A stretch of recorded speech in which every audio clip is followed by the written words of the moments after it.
that light that rushed to me at the accident scene came to me in the hospital. And I'd been grieving so miserably, and I felt such comfort, and then it felt like I was rising above the hospital bed again. But this time the light, it dispensed, it went away, it disappeared, and I found myself in the most beautiful place. I mean, there's words, people say heaven, the spirit world, the other side. The only word that comes close to what I was experiencing is I was home. I was home. It felt so familiar, so welcoming, and I was whole. I looked down, I had both legs and both feet, and I began running. And the incredible thing is it felt so physical. It felt so physical. Now, perhaps my spirit has left my body and I'm in those beautiful realms, but I could feel the energy of the ground beneath my feet. I could feel the intelligence in my toes and my calves, and I'm running joyfully thinking I'm home and I'm whole and all is well, all is well. And then I got the knowing or the message I wasn't there to stay. And at that same time, there was this corridor off to my left, and I knew intuitively I'm to go that way. And I began going down this corridor. And as I made my way down the corridor, at the end of the corridor was a crib. Now, Griffin, my little toddler, that beautiful boy that I, glanced and looked at, he was still in a crib at the time of the accident. He was only 14 months old. Now, granted, he was sneaking out of it at night and up to mischief. And he was a mischievous little boy. But when I saw this crib, I was so intrigued, I ran to the crib. I had so miserably grieved my little boy. And I don't often share these details I have, but I just feel in this setting, what had happened in the crash is the car seat had broken apart, and he had been ejected from the car. And it undid me. It just gutted me. I'd laid there in the hospital, so much grief, so much guilt.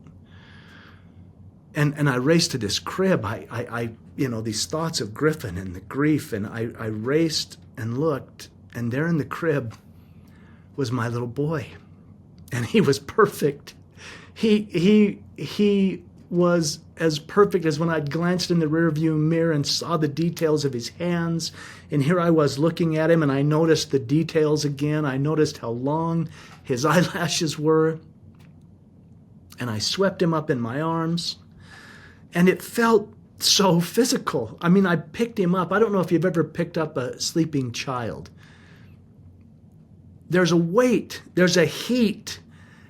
And I held him next to me, and I could feel him solid. I could feel his little ribs expanding. I could feel his breath on my neck. And I leaned over and I smelled his hair. All the senses, the heat, the touch, the smelling of, and I thought, this is my boy. I'm really holding my boy. And I didn't know, there was so many, I thought, how can this be? How can this be? But it was, and it is. And as I held him, I began to weep and just, wow, there he was. And I felt this presence behind me, this overwhelming, wise, cosmic presence. And it's coming closer as I'm holding my little boy. And it was so powerful. I knew, I said, that's God. That's God. And I'm holding my little boy. And he's here because I screwed up and crashed the car. He's here because I fell asleep or I overcorrected. And I'm holding him weeping, and the guilt is bubbling up still. And this presence is coming closer and closer to where it's right behind me. And I'm weeping, and I'm holding my son, and I'm thinking, I have failed. I have failed the grandest test. My little boy's here. His life was cut short because I screwed up and crashed the car. And here I feel the presence of God behind me, and I had this thought. My thought was, I hope I can be forgiven. And it was in that thought, I hope I can be forgiven. And I'm holding my child. And this almost felt physical too. These divine arms wrapped around and just held us. And then there was just this download. It's like I became that. I was seeing things in a higher perspective, and yet I was still me. I was still holding my child, but I was in the arms of God. And in that thought, I hope I can be forgiven. The first thing that came communicating in, and it was beyond words. It's like my whole consciousness was being taught and tutored. And in the thought, I hope I can be forgiven, the first communication came in, there is nothing to forgive.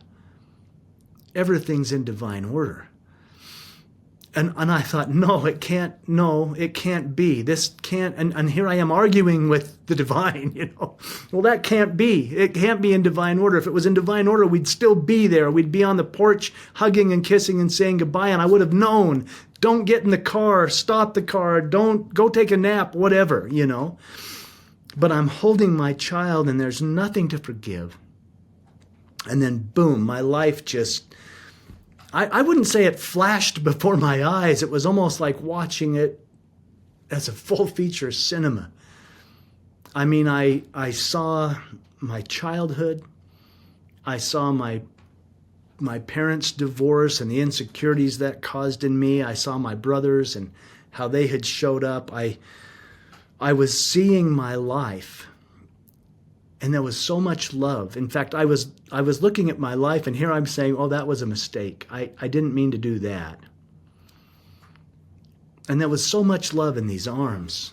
The communication was, what did you learn? There was no judgment. There was only love. It was like, what did you learn? And I had this consciousness of, oh yeah, there was a lesson there. There was a lesson there. There was a lesson in that choice. Oh, what they did to me there. Oh, I see what I learned. I see what I learned. There was so much love. And then I even saw things, and it's like, that was wrong. I knew it was wrong. I did it anyway. And in these divine arms, the communication was, well, that's your judgment of it, not ours. We love you. You are as known and as cherished and as beloved to the divine as the little boy you hold. I mean, it was magnified. Here I am holding my son, and he's perfect. He is beloved. He is divine. He is, and yet that was multiplied like, yep, and you're in the arms of the divine. And that's how we feel about you and every single one of you. And I say we, it felt like the entire universe had gathered to witness my silly little life, and yet there was so much love, there was so much connection, so much, the oneness, it's like, wow, I kept thinking, who am I that I would have this, and the notion rung so clear, I am that I am. Like, I knew the divine was within my child, it was within me, and I was in the arms of it, and yet I knew that rippled out to every living soul, and there was so much love. Hey there, Inspired Evolutionary. If you absolutely loved this, well then here's a full conversation with this guest on the Inspired Evolution podcast. Check it out now.